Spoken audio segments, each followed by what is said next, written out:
How are you doing today, sir? I'm doing fantastic. I'm in my new house. You can't see, but it got a beautiful view, and I have a pool behind me, and I'm divorced.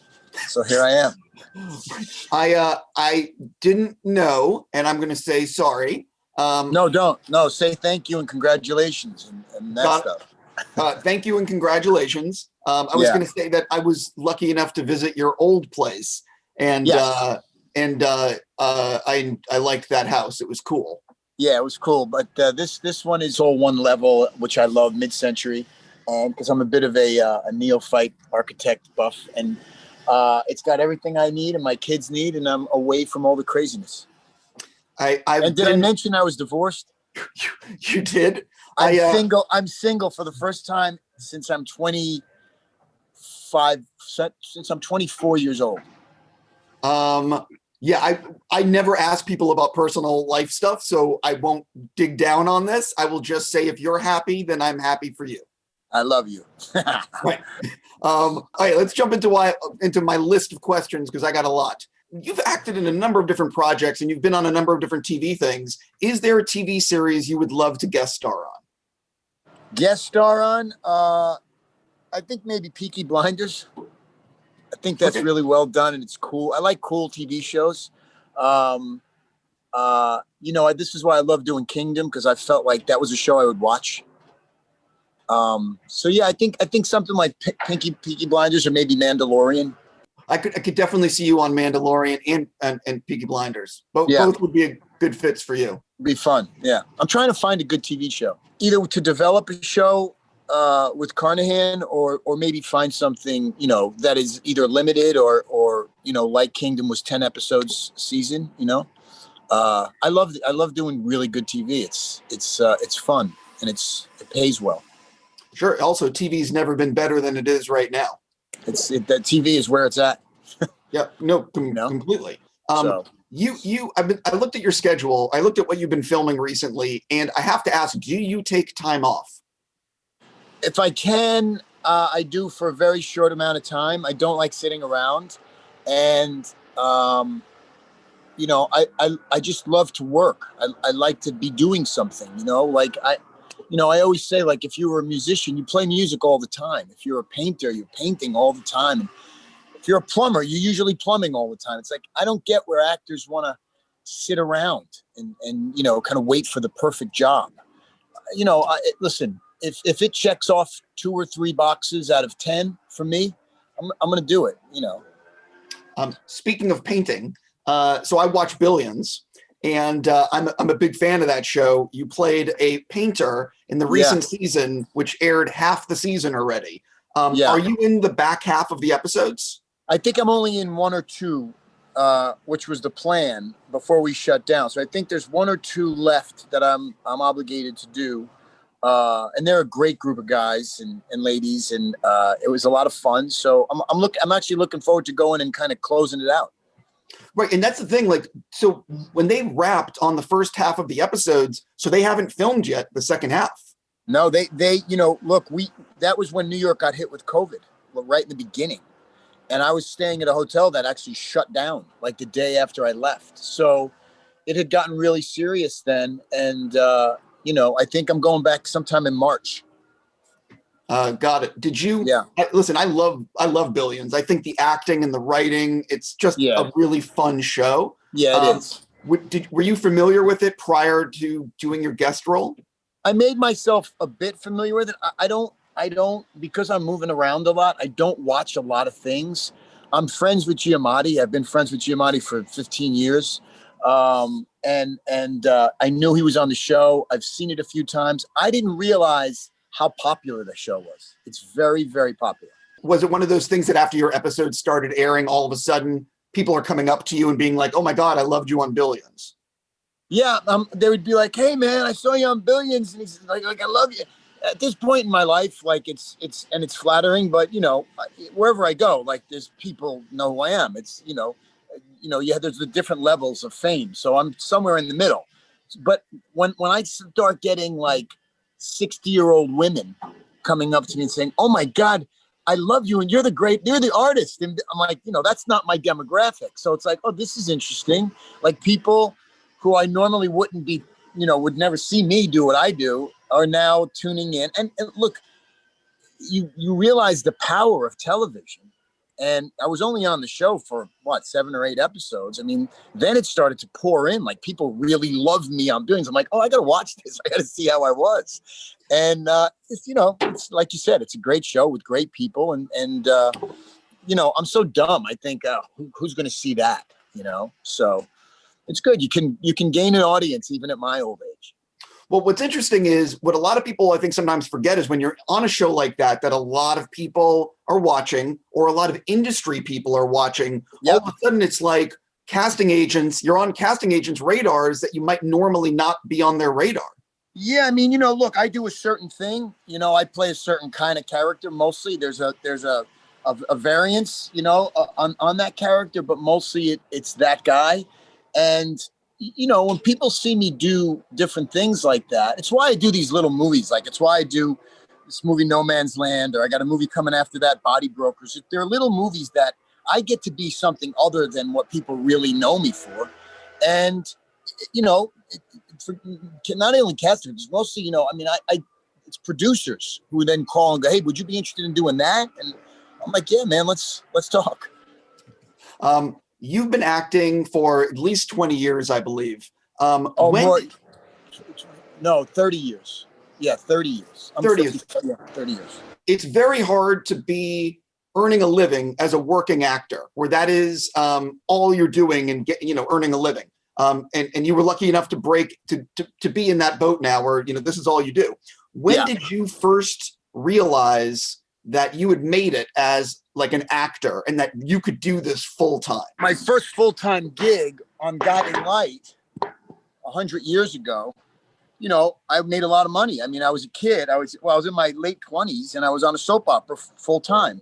And I was like, I never, that was it. I never turned back. I mean, I knew I didn't want to stay on a soap opera, but I just never stopped. I've had some dry spells, a couple months here, a couple months there. It's scary, but I'm a real working actor. Like, I never stopped working from then on.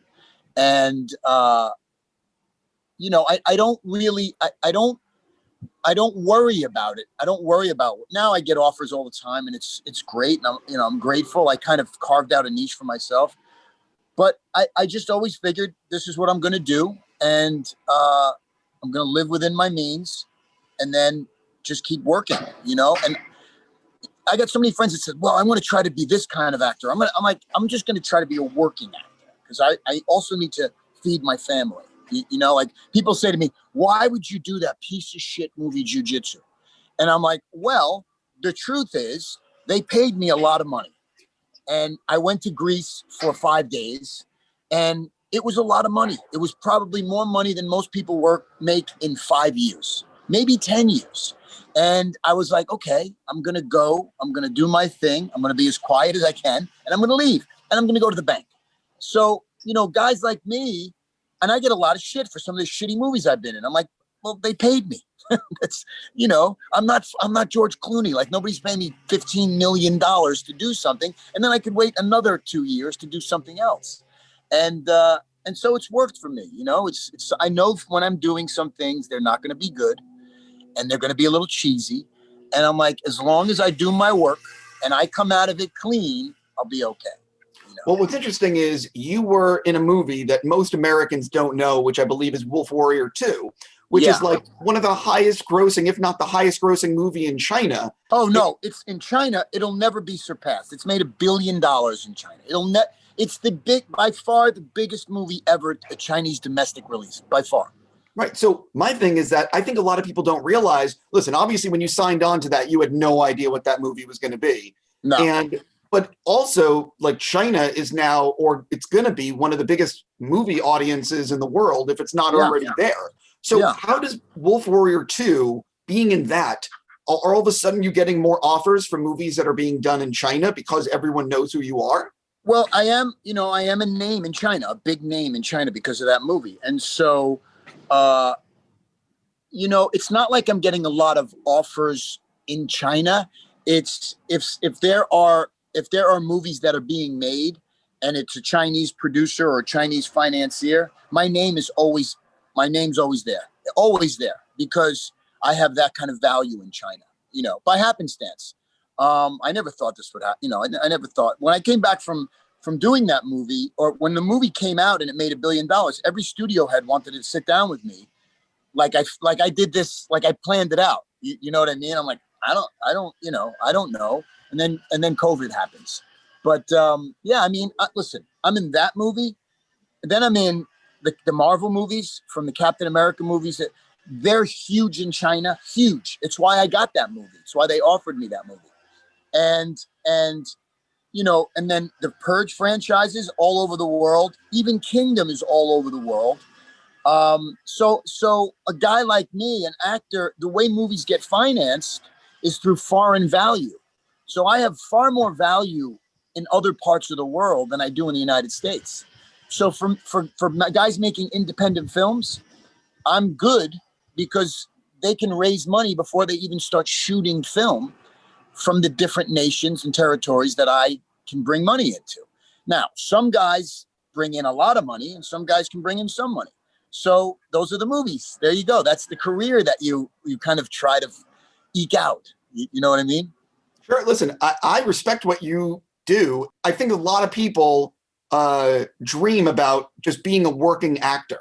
And the fact that this industry is, I think a lot of people don't realize how difficult it is to make it as an actor, to be a working actor. And any person who is a working actor and then make a living at it, shit, you've won the lottery. Yeah, if you're just a work, and look, I've had my share of wows, right? Like, even just, driving down. I remember when me and Mackie did Point Blank, I'm driving down Sunset Boulevard and there's my face. Me and Mackie are on a poster on Sunset Boulevard. I'm like, wow. I mean, who could have ever imagined? Like, even now I still get surprised by all of the movie offers that I get on a weekly basis, and I'm like, wow, I remember struggling for auditions. And now I get all these movie offers. And a lot of them I can't take. They're low-hanging fruit, and it's probably not good for my career, regardless of money. But I still, at this point in my life, I'm like, this is amazing. Like, this is, I could take a breath and relax a little bit, because I've been running for 30 years, So yeah, it is. And I don't poo-poo any actor for doing anything ever. If you're working, you're in this business, you've won the lottery. They're doing a What If animated series for Marvel, which is like, did they ask you to do anything? Yeah, no, I'm in it. I've been doing it. Okay, so that's what I wanted to know. Yeah. What when they presented that to you, was it one of these things? How early on did you know that, like, how early on did they ask you to do it? And is it one of these things where you sort of trust Marvel implicitly and you're like, okay, whatever you need, I'm doing it? Yeah. Look, it's like, if the president calls and says, I want you to come to the White House, you don't ask why. You just kind of get on a plane and go to the White House. When Marvel, CIA called, my agents called and said, they're doing this thing, What If, and they have 4 or 5 episodes planned out. You could do it all. I'm like, whatever. I don't care what the money, it doesn't matter. Yes, I'm going to do it. Absolutely. All day, every day. Got it. Did you record everything in one day? Those 4 or 5 episodes I recorded in 1 day or 2 days. And now I think I have to go in February to record a few more. Loved the What If comic when I was growing up. Loved. How familiar are you, or were you, with the What If comics? And when you're recording, how much are they showing you on a screen in terms of like the animatics or like what it's going to look like? And how much is it just sort of you're reading off the page? You're just kind of interpreting it yourself and reading off the page and trying to stay into the character of Crossbones. And they set up the scenario and we just kind of play around and until we get it. And it's and then they show a little bit sometimes, but Marvel, they don't want to show you too much, because especially me, I'm a big mouth, and they I've been scolded many times. I don't think you're going to get scolded any more than Ruffalo for live streaming a movie on his phone. Right. I think that's going to ultimately be the top of the fuck up list. Yeah, but even look, Cheeto, Ruffalo, all those guys, they're all such great guys. They really are. But they panic. When they get in trouble, they panic because Marvel is the universe. I mean, you don't want to fuck around with Kevin Feige. Oh no, I believe me, he has more. Let's just say he's kind of powerful. I think he's probably the most powerful guy in town. I really do. Yeah, no, Now he's taken over the Star Wars things and for Disney. I mean, he's the god, man. He's the guy. And by the way, a phenomenal guy, humble.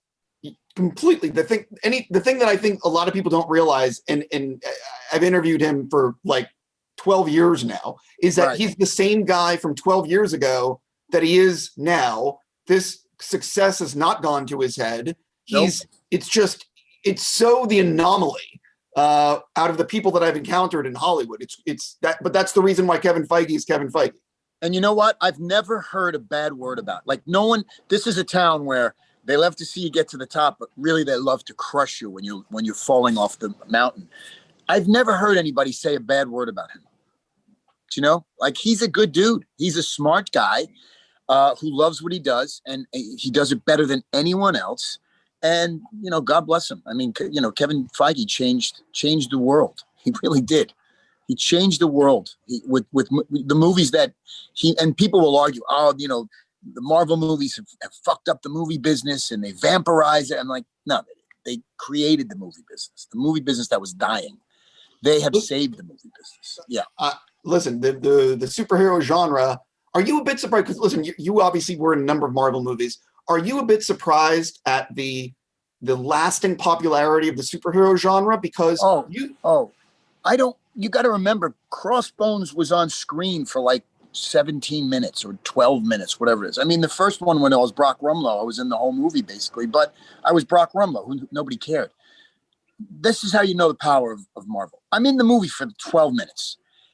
The way, and more than anything, people like Crossbones, we love Crossbones. I'm like, Crossbones was barely in the movie. Like he had a couple of fights and then he was blown up. It's like, but the power of Marvel is such that they don't realize it's 12 minutes, the audience. All they know is he's one of the guys. He's one of the characters that they love or love to hate. And that's the zeitgeist. That's the power that these movies have and the weight that they carry. It's fun.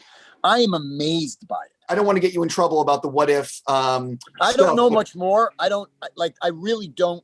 It just kind of popped back up. I recorded that like probably almost a year ago. And, I'm sure with COVID and everything, it was put on hold. But now it's come back around. And I literally don't know anything more about it than I just, I don't even remember what I was doing. I don't even remember what I said in the shows. But I think it's going to be cool. My little guy, my son Rio, is not so little, he's 13. I mean, he's a crazy Marvel. He can't wait to see it. He can't wait. Yeah, I've seen some of the animation, and it looks really cool. Then again, I have a lot of faith that Marvel is going to, deliver. Jumping into the next thing, you've done a lot of stunts. When you think back on all the stunts you've done, which is the one that before you did it, you were like, ooh, I don't know about this one? We were doing Cap 2, Winter Soldier, and we were out in Long Beach on a aircraft carrier. So however many stories above sea level the boat is, which is, I mean, it's like 150 feet up, right? There was a crane on the deck, which was another 150 feet up. So you were probably 300 feet up from the water. And basically what we had to do is clip into the crane and they dropped us so that it looked like we were flying onto the boat. And I wasn't going to do it. I said, I'm not doing that. Let my guy do it. I'm not doing it.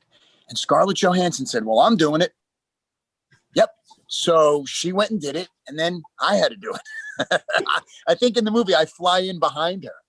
And she didn't, but I had shit in my pants because I was that afraid. Yeah. And it was pitch black. It was nighttime. Right. So I first of all, I could never do that. And second of all, but what I can only imagine what it's like on set when Scarlett says she's going to do it. How can you? Scarlett. I mean, it's like, okay, Scarlett, I guess I'm going to do it too. The only other thing I did that was stupid is, and it wasn't a stunt, but when I did the movie, the David Ayer movie with Gyllenhaal and Pena, End of watch.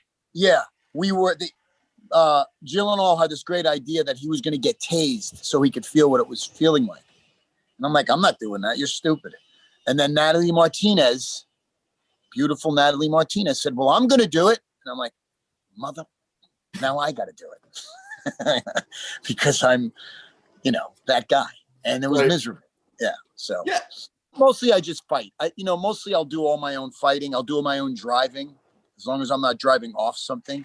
I try not to jump too much. I don't like jumping off things. Jumping into why I actually get to talk to you today, which is No Man's Land. What was it?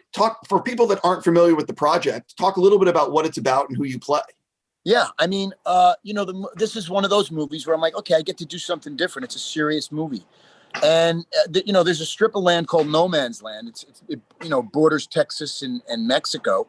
And it's basically the land between two fences that if you're a U.S. citizen, you have to carry your passport. And it's not America really, and it's not Mexico. And so they call it No Man's Land. And some people's houses have gotten stuck in the middle of this by no design of their own, but because of the government and how they set up these fences. And I play a Texas rancher who is, fighting off all of these, what they call coyotes, these drug runners coming in from Mexico. And, unfortunately, there's a lot of innocent people just trying to find a better life here. And something happens and a kid gets killed. And my son is the one who shot the gun. And it turns into a chase movie. He runs into Mexico. And myself and Andy McDowell plays my wife. We have to deal with getting him back and dealing with the issues that have become so serious in this no man's land between Mexicans and Americans. And you basically learn at the end, you go through a journey and you start to feel what it's like to be on the American side, but you feel again what these Mexicans go through on the daily. And I thought, what a timely and important. These are two young filmmakers, Connor and Jake Allen, and I'm like, I'm in, man. That's the kind of things I could go and do for a few weeks, and I don't expect anything from it. I'm not really getting paid anything, and I think it's something that is important. So I'm excited. I think people have received it fairly well. And I'm excited for these guys because it was their first film and they decided to do something really, really serious. When you are getting ready to do a film like that, you're riding, obviously you're on horseback in the film and, it's dealing with real life stuff. How much are you actually researching what's going on in the area, trying to take in as much information as you can, even if it's not stuff that maybe will apply to, like maybe it's just for your subconscious to be able to, use in the scene. It's mostly for that. So most of the research is to create behavior. So it has nothing to do with what I'm saying or even what you may know, even if you're the director. I just have to fill myself with enough of the circumstance that my behavior is going to be authentic, right? I'm going to act like this guy. And I did a lot of research and a lot of reading about a lot of families that have been caught up in this no man's land, which I knew nothing about. I'm so ignorant. And it was, look, and both sides had really good, valid points. They really did, at the end, it's just people trying to make a better life for themselves and for their families. That's really the crux of the whole thing. They just want a better life for their families. And so in the end, we can all relate to that. Do you know what I mean? And my struggles, there should be, people should be empathic towards, even though I'm kind of the antagonist, you should be empathic towards me because in the end, I realize that their struggles are my struggles. And so we're in this together kind of thing. Does that make sense? No, completely. It's interesting because I just watched another movie, The Marksman, which is a Liam Neeson film, because I'm talking to him on Monday, and his movie takes place essentially around no man's land. It's really, I was like watching it. I'm like, wait a minute, this is weird how two films are, it's not that he's in no man's land, but it's right on the border, his house. Yeah. He's dealing with. No, I know a bit about it because the guys, Raven, the guys who made that movie are the producers who I just worked with on Cop Shop. Me and Joe, they produced the movie for us. They financed the movie. So we're very good friends with them. And The Marksman is like their big movie that's coming out before Cop Shop. So I know a bit about it. And there are some similarities there. And you know, I'm great friends. When you talk to Liam, tell him I said hello. I actually owe him a phone call. But I love him. He's great. I'm sure the movie's going to be fantastic. And it's good to see Liam doing serious things. What's interesting about Liam is that he is just one of those guys, and I'm sure you agree with me, that I could watch him do just about anything on screen and I'm going to find it interesting. And I love seeing him punch people in the face. Yeah. And you know, he's 6'6", 6'5". He's an artist. He's a poet. He's a boxer. And he's kind of like Teflon when it comes to the movies that he chooses. I mean, he's been in some movies that have not been great, but he's really great, and he gets a pass. Like he's always watchable. Always, you always want to watch the guy. You know, listen, I've been around movie stars, and there's a couple of them that even around other movie stars, they shine. Right? Liam's one of those guys. Like I come in rooms with Liam Neeson, and it's like when men and women fall down. It's ridiculous. The other guy's Mel Gibson. You can be in rooms with movie stars and you come in with Mel and they're like, oh, it's Mel Gibson. So it's really interesting. Like some guys are just in the stratosphere as far as that. You mentioned Cop Shop, which is something I was going to address anyway. Tell people, because I know you just wrapped on that not too long ago. For people that aren't familiar, what is it about? And, you know, it's you and Carnahan's next film after Boss Level. Yeah, so Carnahan rewrote it, and basically it is I play a fixer in Vegas that deals with the politicians and the mob, and I have to turn state's evidence, and so as they're transporting me, they try to assassinate me, and I get away, and in order for me to be safe, so I can figure out what to do, I'm in Vegas. I punch a cop in the face so that they'll take me to jail, and they bring me to the jail. Gerard Butler is the guy chasing me. He sees what happens. He gets himself put in jail. And the first 2 acts of the movie take place in the cop shop, in the jail cell. And then the third act turns into a full-blown shoot-'em-out action movie.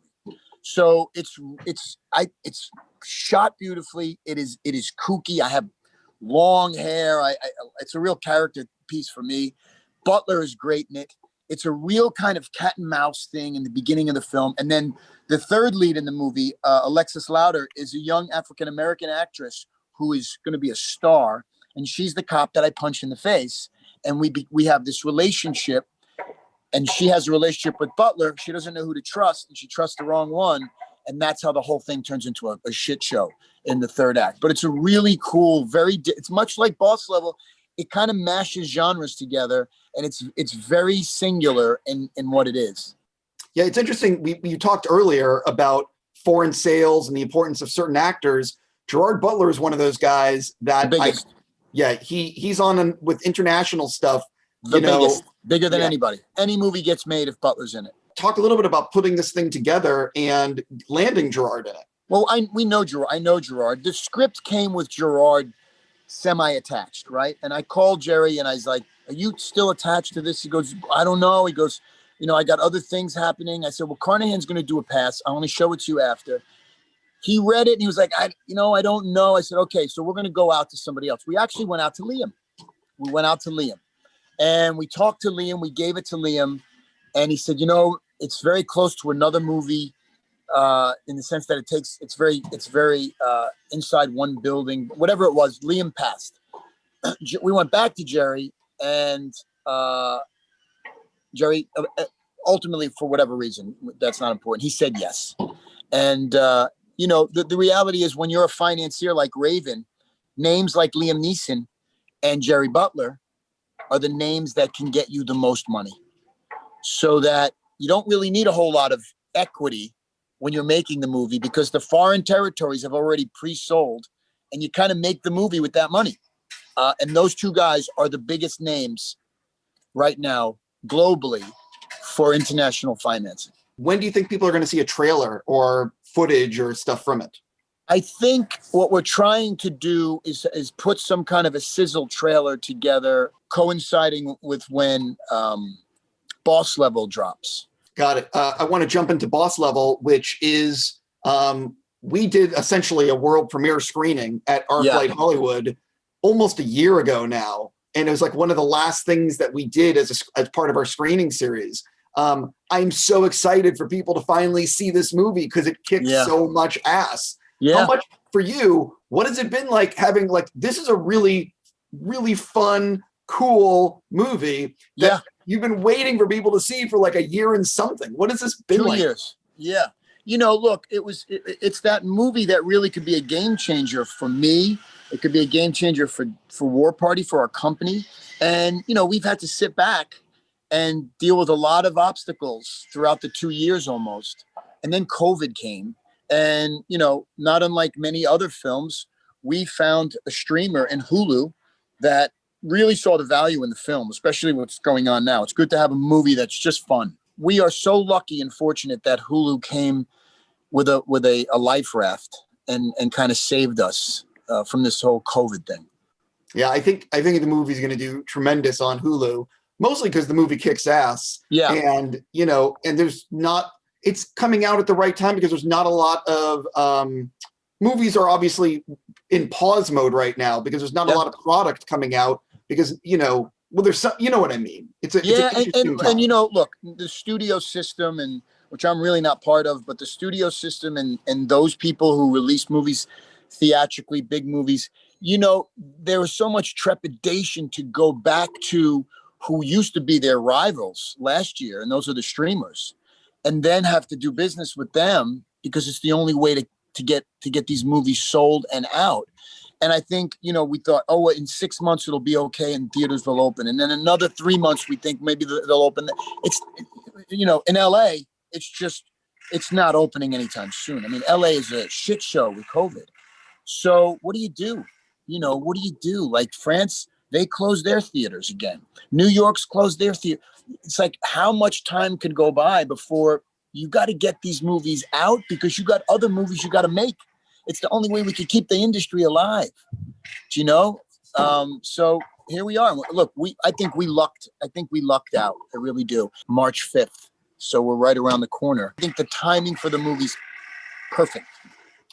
A few more questions. I really enjoyed The Hitman's Bodyguard. I had fun because it's just Ryan and Sam yelling at each other. You're in the sequel. What can you say about who you play and, making the sequel? So I play an Interpol agent from Boston who does not want to be in Europe.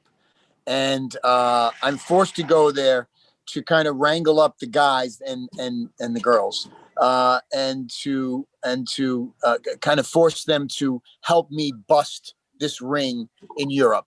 And it's a great cast with Banderas is in it.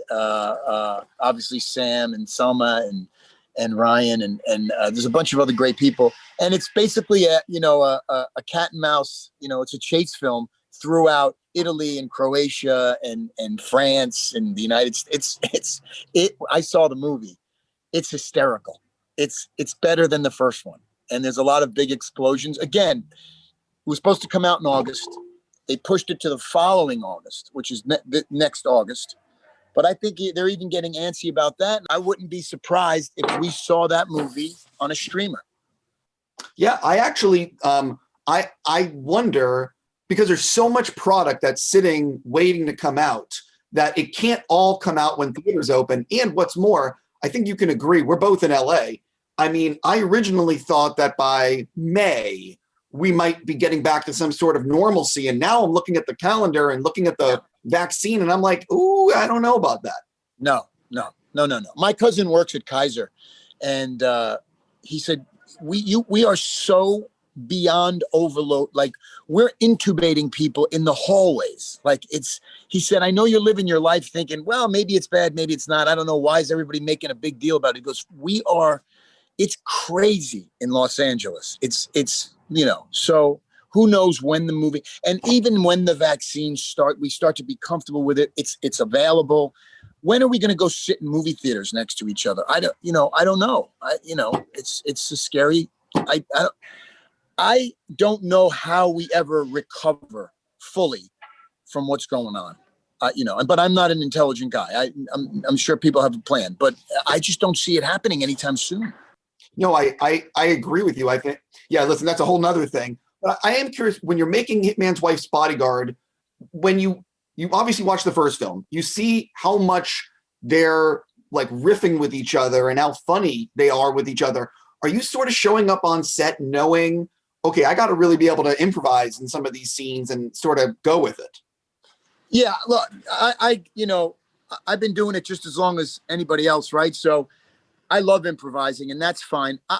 My idea is, look, they're the funny guys, they're the stars, right? They're why I'm in the movie, and they do their, like, Reynolds does his thing, that sarcastic kind of Deadpool character. He's quick, and Sam just says "fuck you" 6,000 times, and so they have this thing. The one who steals it from me is Selma. I mean, she's amazing. And my character's like, doesn't want to be there. He doesn't want to be there, right? And he's from Boston. And so I barely understand anybody. And so the funny thing that comes from my character is playing it straight and playing it angry and straight. And, I just want to get the fuck out of here. And that in itself becomes funny, that. And so it's, you kind of have to, I'm a supporting character. I'm not going to come in there and I don't want to come in there and go, hey, I want to pop. You just got to come in and serve it. You got to serve the other characters and serve the piece. And if you do your job well, people will attach themselves to you. They'll like your character too, And so I saw the movie and I was like, I look terrible. I was drinking too much wine in Croatia, but I think I pulled it off, and I think the character fits in well with the other guys. You worked with James DeMonaco on the Purge movie. Yep. And then I guess you worked with him again on Once Upon a Time in Staten Island. Well, I did 2 Purge movies with him, and then Once Upon a Time in Staten Island, which is a complete 180-degree departure from. It's an amazing film. It's another film that got caught up with COVID. I can't wait for people to see this movie. What can you say about it? Because obviously this is, I guess it must be autobiographical for him. I think part of it is, and then it's a family drama surrounded by this idea of Staten Island, where he still lives, and what the Rocky movies represented in the 80s to all the people in Staten Island, the Italian and Irish Americans, right?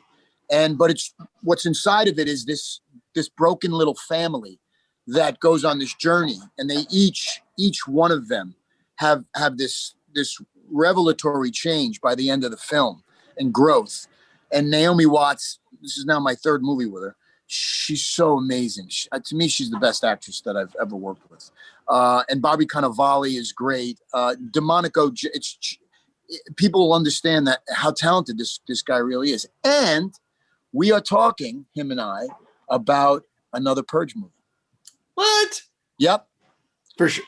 He reached out to me not too long ago, and Sebastian, the producer, and they're like, "What do you think?" And I'm like, "What do you think?" And they're like, "We talked to Universal, and they want to see Leo Barnes, and in the 5th Purge, if we can come up with something great." I said, "I'm in. I'd do it in a heartbeat." I was going to say, I think there's another Purge movie tentatively coming out this summer. Yeah. I don't know if it'll hit the theaters, but yeah, I mean, at this point, who knows? Yeah. Are you a bit surprised because the Purge movies, I mean, listen, all these people talk about making sequels to so many different movies. You never know what's actually going to get popular. Then you have a franchise like The Purge, which is, they've made 5 movies, 6 movies, whatever the number is. What do you think it is about The Purge? Yeah. I mean, he hit the button. He connected to the zeitgeist. It's, what would you do if you could get away with anything for 12 hours? It's what would you do with $1 million? It's one of those scenarios. It's everyone thinks about it. Well, if I had $1 million, I would. Well, if I could kill this guy and get away with it, I would kill. And so everybody can relate to it. And it's hyper realism, the way he cuts, the way he shoots it. It's almost cartoonish. They're fun movies. They're just, and people yeah. I mean, I think that Purge Anarchy movie is, to me, one of the coolest B movies that I've seen in a long time. And Forbes magazine wrote a great article about the importance of the Purge franchise and how it relates to what we're going through in the world, not in our country, in the world. So I think it's an important thing. It's an important franchise. And so in a minute, I would do another one. It's going to be my last thing, which is obviously you and Joe have a production company, War Party. Yeah. For what is coming up with you guys in terms of what you're looking for in the future, what are you guys developing? Well, we try not to develop too much because you get caught up in that world. But, Joe and I are like a 40-year married couple. We get into arguments and we don't talk to each other for weeks at a time. And, because we're so close. And then, he gets on my nerves, I get on his nerves.